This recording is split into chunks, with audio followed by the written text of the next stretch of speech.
Thank you for tuning in to the best parenting show on the internet, Post Daily Dose. It's the Post.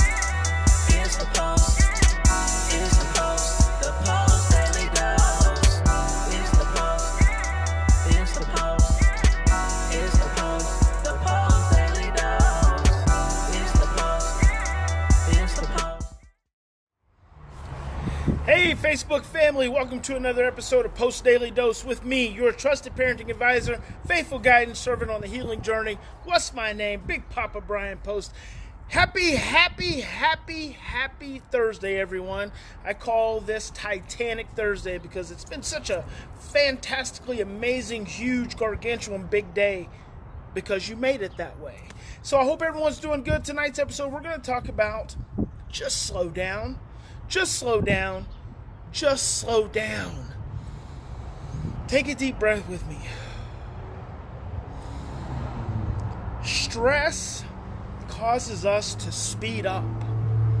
Stress causes you to want to go 100 miles per hour. Hello, Mom. Mom's like giving me the thumbs up, saying the sound is fine. It's because I'm not using that little freaking microphone. I can't tell anymore these days of whether that thing is working or not. And Post Daily Dose, I did a whole 15 minutes and then there was no sound, so I just started over and it was great. So you should listen to it if you didn't get a chance to chime in. Here's the thing, and you hear me say this over and over and over again. Stress causes confused and distorted thinking and suppresses the short-term memory. The moment we become stressed, in our brains we start to speed up. Well, we do one of two things. We actually speed up or we slow way down. And the thing is, your brain is actually sped up. So whether physically you're going faster or you're slowing down, your brain is going faster. So the cortisol's pumping at it, surging. Hey, Caitlin. And then what it does is it confuses your thoughts. And so you're rushing trying to maybe get something done, get somewhere too fast, and you're late for something or you got to stop something from happening. And you lose the present moment. And I'm going to tell you this, and you probably heard me say it before, but I want you to hear something. Stress causes us to react from the past, obsess about the future, and takes us out of the present. I was just visiting with a business consulting client of mine, and so I'm right next to the store. Some guy comes running right along the side. I'm like, what's going on?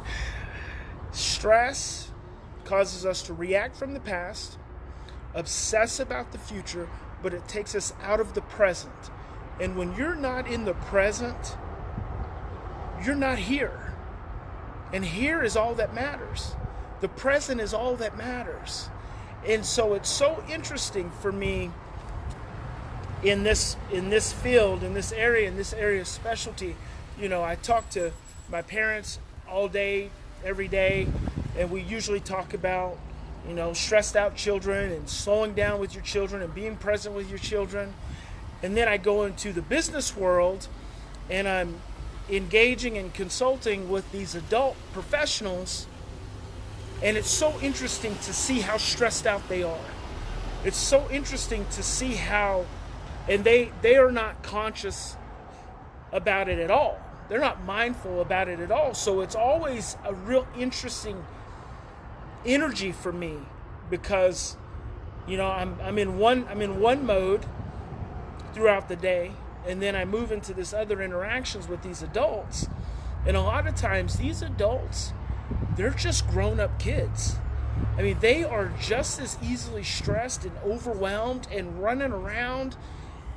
And it's like, I'm standing in the same space you're in, and I know right now there is no emergency, there's no pressing issue, but you are acting like the roof is on fire.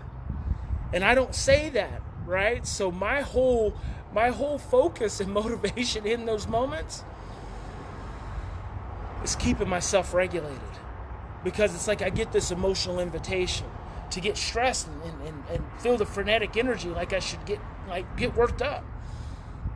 But I know there's no threat. I know there's no need for that anxiety. So I just learned to regulate myself. And so that's how I get practice a lot of times, is in interacting with adults in the business setting who aren't conscious. They're not mindful of being mindful. A lot of times they're not knowledgeable of being conscious or stress and fear. And so do I try to get them to, think about those things? No, I don't. The only thing I try to do is to regulate myself. My energy and my focus for higher consciousness and mindfulness and awareness and understanding, I save that all up for you guys, because that's the plane you're on. That's the path you're on. They're not on that path. And unless I influence them just through my example, or in occasion, like I was just talking to a guy and he has psoriasis on his arms. I'm like, what's up with your arms? And he's like, I got psoriasis. And I'm like, oh, well, you need to take glutamine. You need to go do some food sensitivity testing. So I acquire this knowledge that occasionally I can utilize, and he writes it down, and so hopefully it'll be beneficial, but you never know.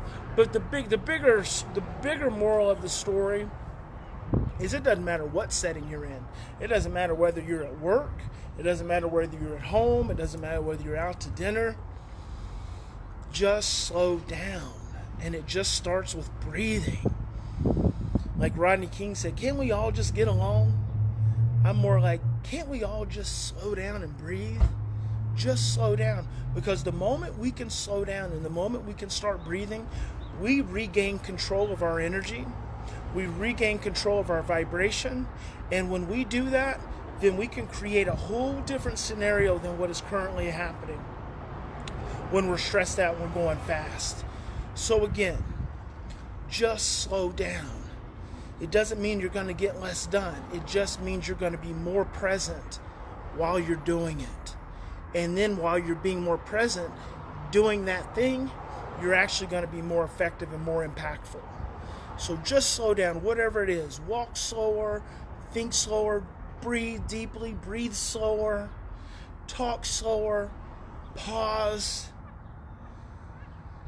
and just slow down. So I hope that helps. Remember, in any given situation, we always have two choices. We can continue to react from the same old imprints of stress, fear, and overwhelm, and we can just go faster, faster, faster. Or we can stop. We can take 3 to 10 deep breaths, maybe 10 to 20, maybe 20 to 30, and we can choose love. And when we choose love, we're operating in the present moment. God bless each and every one of you. Big Papa loves you. I hope you have a wonderful night of rest and relaxation. I hope when you wake up in the morning that you are re-energized, refreshed, reinvigorated, and most of all, restored and made whole back to your authentic, true, loving self. We'll see you tomorrow, guys.